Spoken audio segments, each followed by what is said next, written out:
ಜಯ ನಮಸ್ಕಾರ, welcome to Yoyo Kannada. ಬನ್ನಿ ಈಗ ನೋಡೋಣ ಈ ದಿನದ ರಾಶಿ ಫಲಗಳನ್ನ. ಮೊದಲಿಗೆ ಮೇಷರಾಶಿ. ಈ ದಿನ ನಿಮ್ಮ ಕಾರ್ಯಕ್ಷಮತೆ ಹೆಚ್ಚಾಗುತ್ತದೆ. ಬುದ್ಧಿವಂತಿಕೆಯಿಂದ ನಿಮಗೆ ಉತ್ತಮ ಫಲಿತಾಂಶಗಳನ್ನು ಕಾಪಾಡಿಕೊಳ್ಳಲು ಅವಕಾಶ ಸಿಗುತ್ತದೆ. ನಿರ್ಣಯಗಳನ್ನು ತ್ವರಿತವಾಗಿ ಕೈಗೊಳ್ಳಿ. ವೃಷಭ ರಾಶಿ. ಆತ್ಮವಿಶ್ವಾಸ ಹೆಚ್ಚಾಗುವ ದಿನ. ನೀವು ಅನುಭವಿಸಿದ ಸಮಸ್ಯೆಗಳನ್ನು ಪರಿಹರಿಸಲು ಹೊಸ ಮಾರ್ಗಗಳನ್ನು ಕಂಡುಹಿಡಿಯುತ್ತೀರಿ. ಮಾನಸಿಕ ಶಾಂತಿ ಕಾಪಾಡಿಕೊಳ್ಳಿ. ಮಿಥುನ ರಾಶಿ. ನಿಮ್ಮ ಜವಾಬ್ದಾರಿಯನ್ನು ಹೊತ್ತಂತೆ ಹೆಮ್ಮೆ ಪಡುತ್ತೀರಿ. ಸಮಯದ ಹಿರಿತನ ಹಾಗೂ ಧೈರ್ಯ ನಿಮ್ಮನ್ನು ಯಶಸ್ವಿಯಾಗಿ ಮುನ್ನಡೆಸುತ್ತದೆ. ಕಟಕ ರಾಶಿ. ದೈವಿಕ ಆಶೀರ್ವಾದ ನಿಮ್ಮನ್ನು ಅನುಗ್ರಹಿಸುತ್ತದೆ. ಈ ದಿನ ನಿಮ್ಮ ಕೆಲಸಗಳಲ್ಲಿ ಸಂತೋಷ ಮತ್ತು ತೃಪ್ತಿ ಇದೆ. ಸಿಂಹರಾಶಿ. ಈ ದಿನ ನಿಮಗೆ ಹೆಚ್ಚು ಚಟುವಟಿಕೆಗಳು ಮತ್ತು ವೈಯಕ್ತಿಕ ಜೀವನದಲ್ಲಿ ಹೊಸ ಅವಕಾಶಗಳಿವೆ. ಸಮಯವನ್ನ ದುಡಿತಕ್ಕೆ ಮೀಸಲಿಡುವುದು ಉತ್ತಮ. ಕನ್ಯಾ ರಾಶಿ. ಪರಿಶ್ರಮ ಮತ್ತು ಉತ್ಸಾಹದಿಂದ ಮತ್ತಷ್ಟು ಸಾಧನೆ ಸಾಧಿಸಲು ಸಾಧ್ಯ. ಸಂಯಮ ಮತ್ತು ಚೌಕಾಸಿ ಚಿಂತನೆಗಳು ನಿಮ್ಮಲ್ಲಿ ಉತ್ತಮ ಫಲವತ್ತಾದ ಕಾರ್ಯಗಳನ್ನು ತರುತ್ತದೆ. ತುಲಾರಾಶಿ. ದೀರ್ಘಕಾಲದ ಯೋಚನೆಗಳು ಆಯ್ಕೆಗಳನ್ನು ಹಿರಿತನದಿಂದ ತೆಗೆದುಕೊಳ್ಳಿ. ಕೌಟುಂಬಿಕ ಸಮಸ್ಯೆಗಳನ್ನು ಬದಲಾಯಿಸಲು ಶಕ್ತಿ ಹೊಂದಿರುತ್ತೀರಿ. ವೃಶ್ಚಿಕ ರಾಶಿ. ನಿಮ್ಮ ಚಿಂತನೆಗಳ ನಡುವೆ ಶಾಂತತೆಯನ್ನ ಹುಡುಕಲು ಪ್ರಯತ್ನ ನಡೆಸಿ. ವಿಶೇಷವಾಗಿ ದೈನಂದಿನ ಕೆಲಸಗಳಲ್ಲಿ ಭದ್ರತೆಯನ್ನ ಕಾಪಾಡಿಕೊಳ್ಳಿ. ಧನುಸು ರಾಶಿ. ಈ ದಿನ ವಿಶೇಷ ಪ್ರಯತ್ನಗಳು ಮತ್ತು ಜನಪ್ರಿಯತೆ ನಿಮ್ಮನ್ನು ಎದುರಿಸಲು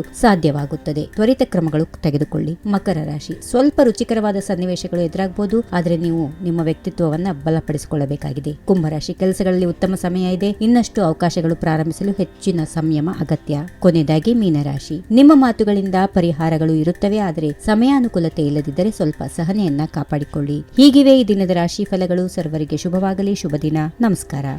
ಈ ವಿಡಿಯೋ ನಿಮಗೆ ಇಷ್ಟವಾದಲ್ಲಿ ಲೈಕ್ ಮಾಡಿ, ಶೇರ್ ಮಾಡಿ, ಸಬ್ಸ್ಕ್ರೈಬ್ ಮಾಡಿ.